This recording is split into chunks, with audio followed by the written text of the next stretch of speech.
Section 1. You will hear a woman calling a local museum about children's art and craft workshops.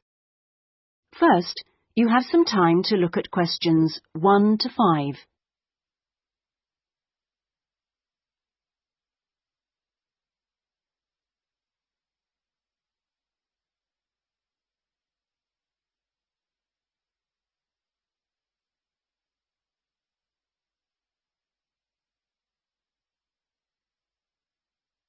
You will see that there is an example that has been done for you.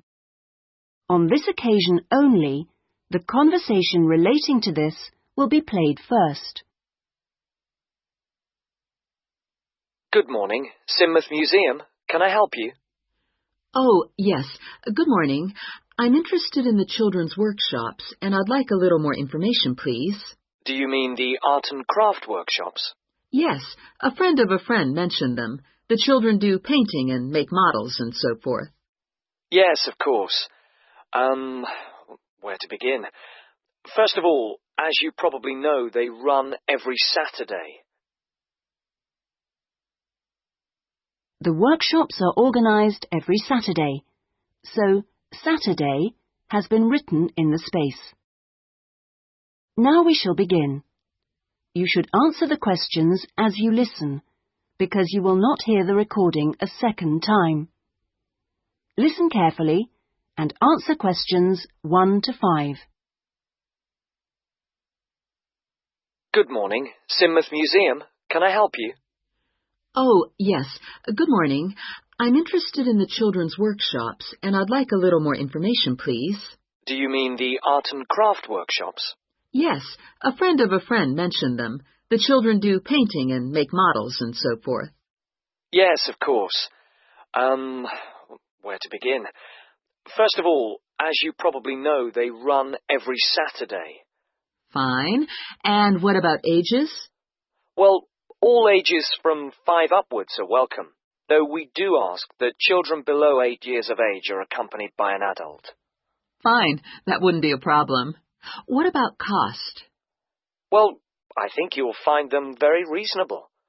It's £2.50 a child, with 80p off for 2 or more children from the same family. Oh, yes, very reasonable. And are they held in the main museum? Not exactly. They're nearby. Could you give me the full address? I don't know the area very well. Yes, it's Winter House. Right.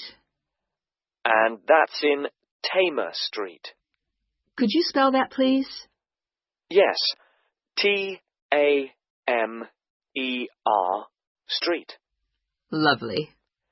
And I do need to tell you that there's a security entrance, so you need to press the green button for someone to let you in. Don't press the red button, please. But don't worry, it's all clearly labelled. Okay. And one more question. Is parking available nearby? We're driving in from out of town. Your best bet is to leave your car at the back of the library. On a Saturday morning, there are plenty of spaces there. It's right next door to the museum. And can I ask about booking places? Yes, and I must tell you, you really should book by calling the education department here. Oh, I'm sorry. Should I have rung them instead of the main museum number? No, that's fine this time. Please don't worry. But for future reference, I'll give you the direct number. It's 200-765. Great. I've got that. Before you hear the rest of the conversation, you have some time to look at questions 6 to 10.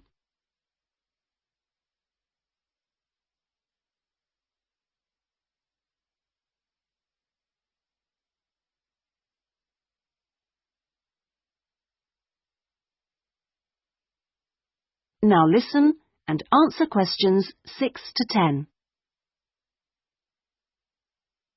But I'm very happy to give you information about the next 2 workshops. On Saturday the 16th, there's building castles. Oh, sounds great. This involves quite a bit of glue, so just make sure the kids are in old clothes. I know, ones I don't mind getting mucky. Exactly. And if possible, could you bring along bottle tops, which the children might be able to use in the models, as decoration? We'll certainly try to find some for you. Then the following week... That'll be the 23rd, won't it? Yes, that's right. On that day, it's what we call undersea worlds. This is where they make scenes with fishes, underground caverns, and so on. Is that likely to get very dirty? Lots of paint splashes?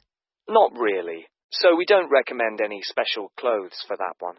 But if you could search out some silver paper to bring along to use in the sessions, it's shiny, it looks like water, that'd be great. Yes, of course. We'll see what we can come up with. Well, thank you ever so much for all your help. The sessions sound really good, and I'll certainly book up for the next two. Lovely. Thanks very much for ringing. Bye. Bye-bye.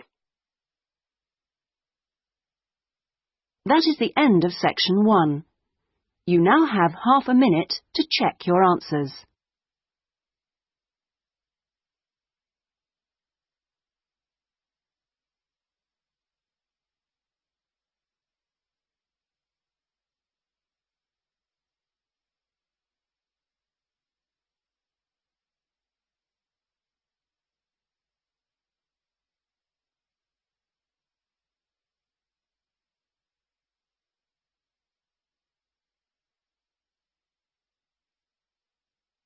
Now turn to section 2.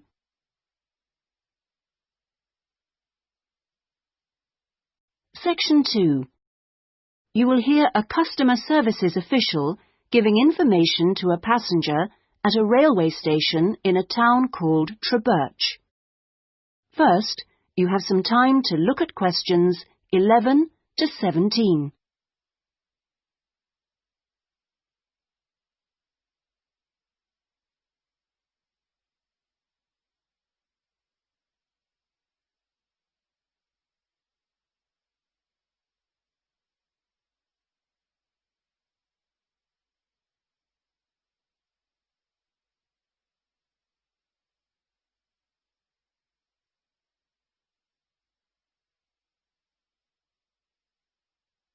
Now listen carefully and answer questions 11 to 17. Hello. My family and I are staying here in Trebirch for a week or two, and we wanted to know about the train services. We're hoping to do a few local trips. Okay. Well, I can give you lots of details about all the trains going from Trebirch in the southwest. This leaflet will be very helpful, but I can tell you some of the main things. We've got 2 main train stations in the town. King Street is for local commuter lines and regional services. What about trains to London? I'll need to go there on business for one day. Then you need to go to Central Station. That's for all the national services. There are regular trains to London. They leave Trebirch every half hour on weekdays and every hour at weekends. It takes about 2 hours, a bit longer on Sundays. You've got a choice of first and second class, and there's a buffet car, though refreshments are included in the cost of a first-class ticket. Ah, right. And have you got any information on different ticket types? Yes, there's a range of ticket prices depending on when you travel and when you buy your ticket. There's a standard open ticket, which doesn't have any restrictions. Mm-hmm. This can be bought in advance or on the day. You can also get various discounted tickets. A popular one is called the Super Save, and this is okay for travel after 8:45. Then there is the special ticket, which is valid for travel after 10:15. The special tickets are also valid for travel at weekends. Mm-hmm. The cheapest tickets are called advance, and you have to buy them at least 6 days ahead. Only a certain number are available, and you have to make seat reservations for these. Before you hear the rest of the conversation, you have some time to look at questions 18 to 20.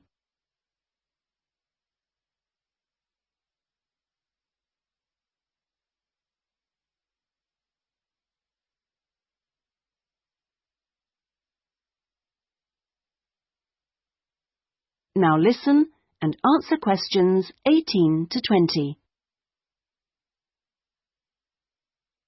Thanks. And are there lots of places to go to around here?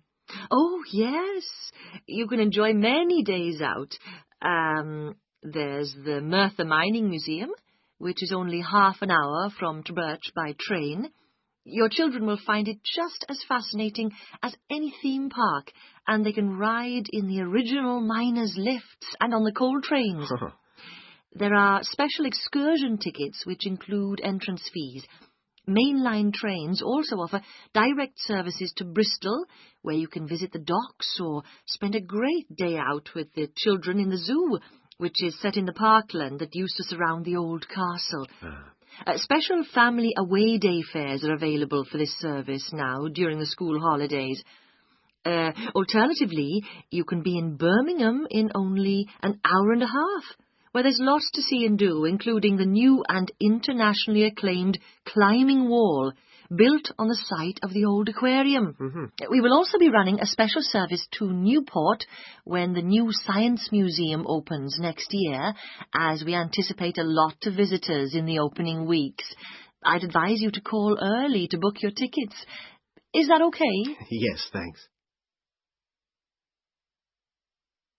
That is the end of section 2. You now have half a minute to check your answers.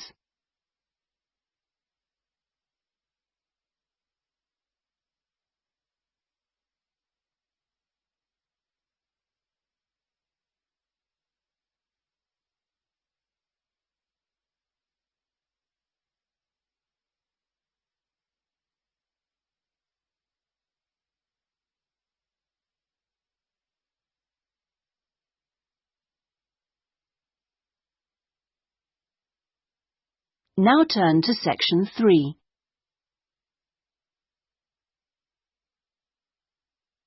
Section 3. You will hear a discussion between a tutor and an education student called Sandy about the student's dissertation. First, you have some time to look at questions 21 to 25.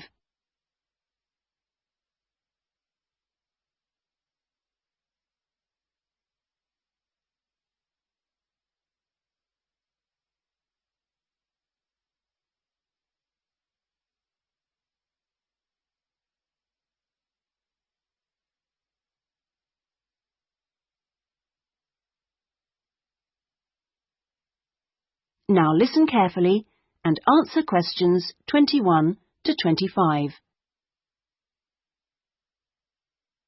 Hello, Sandy.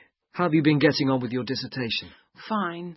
And I've been working hard on the various action points we agreed on our last tutorial. Do you want to talk me through what you've done? Yeah, sure. Well, we agreed on 3 main targets for me to aim for. The first one was to find out about suitable data analysis software. Yes. And what I decided to do was to look through catalogues specialising in IT. That's a good idea. What did you come up with? I found the names of 2 promising ones. Right. But I also thought it'd be worthwhile talking to a lecturer. Oh, right. Who did you see? Jane Prince. Do you know her? She's in the computer centre? Yes, of course. She's the new head. Yes, well, she was very helpful. Oh, that's good. Did she suggest anything in particular? Yeah, she recommended software called VVAT and said I should book up for a couple of practice sessions using VVAT. Great. I'm sure you'll find them useful. And, of course, the second target was to draw up a survey checklist, which... Yes, you emailed me it last week. Have you had a chance to look? Of course. I think it's good. Very much on the right lines. I'd say your first 2 sections are spot on. I wouldn't suggest that you change anything there, but in section 3 you really do need to have questions on teaching experience. Yeah, I was thinking that section looked a bit short. Right. And my third target was do further reading on discipline. Oh, yes. I mentioned a couple of writers, didn't I? Yes. Well, I got hold of the Banerjee, and I thought that was excellent, but I'm afraid I didn't manage to get hold of the essays about classroom management. You know, the ones by Simon Erickson. The bookshop said it was out of print, and the library doesn't have a copy. Oh, right. And I'm afraid I've lent my copy to another student. What I suggest you do is try the library again. This time apply for it through the service called Special Loans. Have you done that before? You're entitled to 6 books a year. Yes, no problem. That's what I'll do. So, lots of useful work done. Before you hear the rest of the conversation, you have some time to look at questions 26 to 30.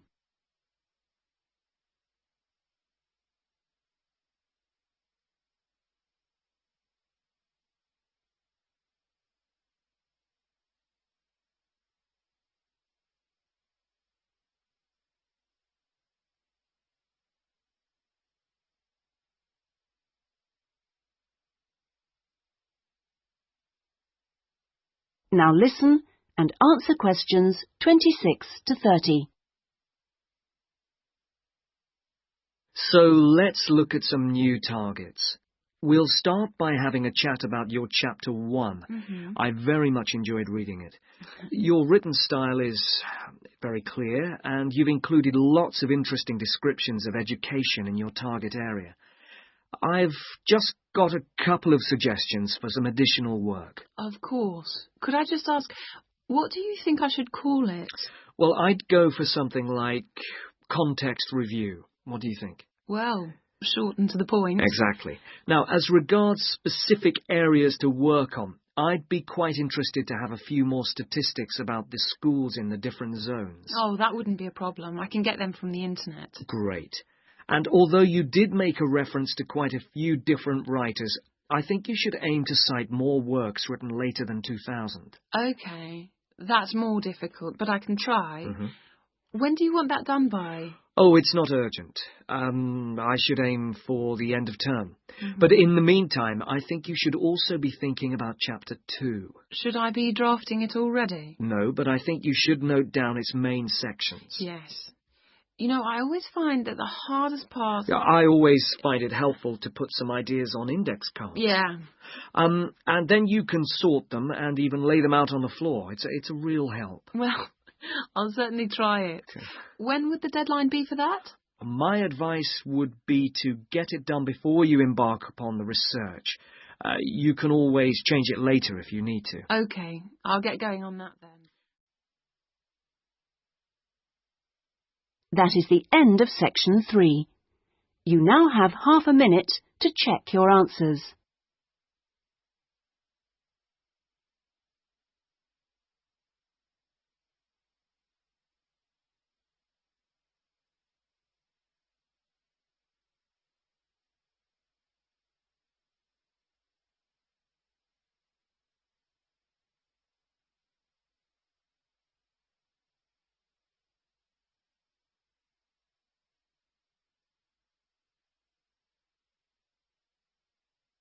Now turn to Section 4.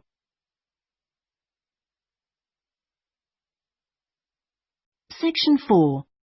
You will hear part of a lecture about the history of moving pictures. First, you have some time to look at questions 31 to 40.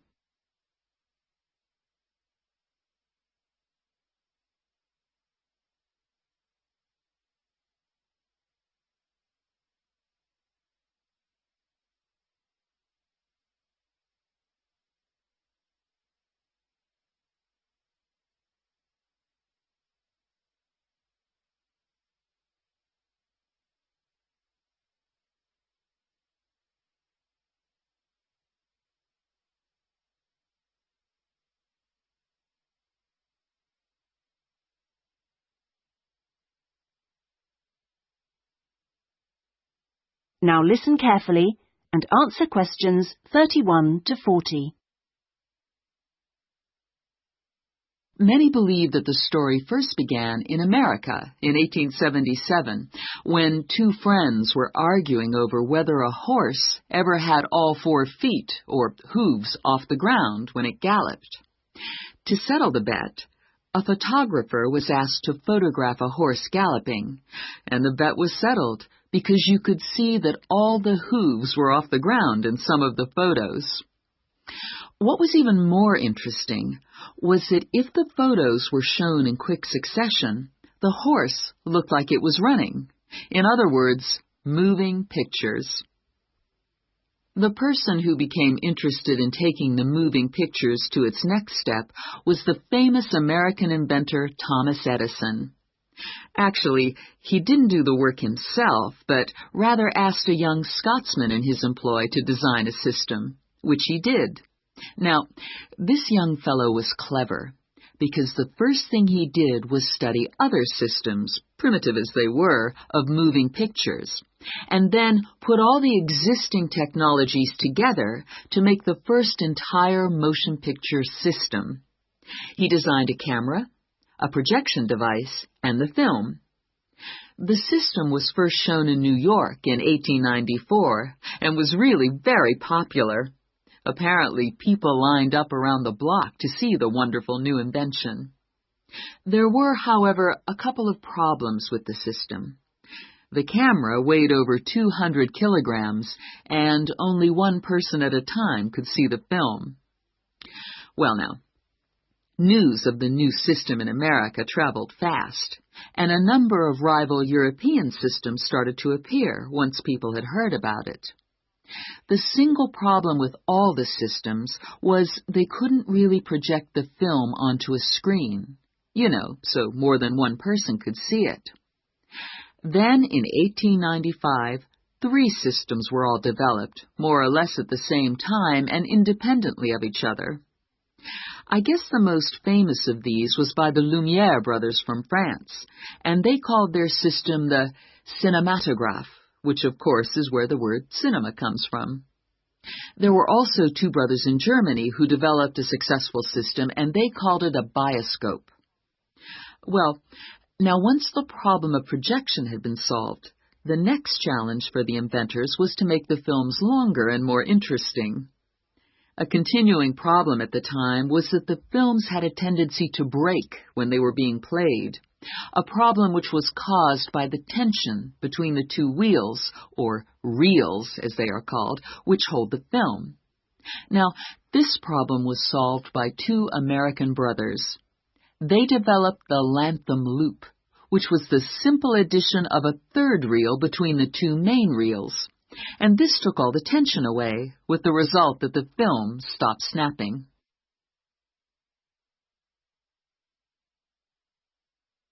So now there was a real possibility of having films of more than 2 or 3 minutes. And this led to the making of the Great Train Robbery, the very first movie made.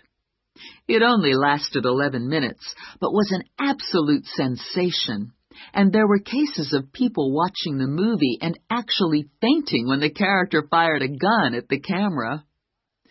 Almost overnight, movies became a craze, and by 1905, people in America were lining up to see movies in store theaters, as they were called then. I guess the next big step in terms of development of technology was to have people actually talking on the film. And the first step towards this was in 1926, when sound effects were first used on a film. It wasn't until the following year, however, that the first talkie, as they were called then, was made. This film featured actors speaking only during parts of the film, and was called The Jazz Singer. And it wasn't until 1928 that the first all-talking film was produced, and this was called The Lights of New York. Unfortunately, the sound on this early film was not very good, and I believe they put subtitles on the film. That is, they printed the dialogue along the bottom of the film to compensate for this poor sound quality. Now, with the addition of sound, moving pictures became far more difficult to make. That is the end of section 4. You now have half a minute to check your answers.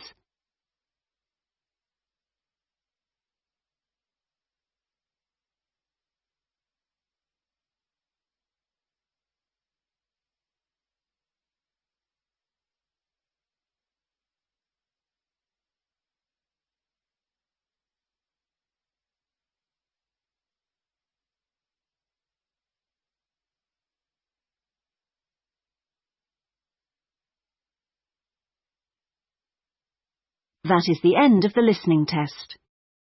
In the IELTS test, you would now have 10 minutes to transfer your answers to the listening answer sheet.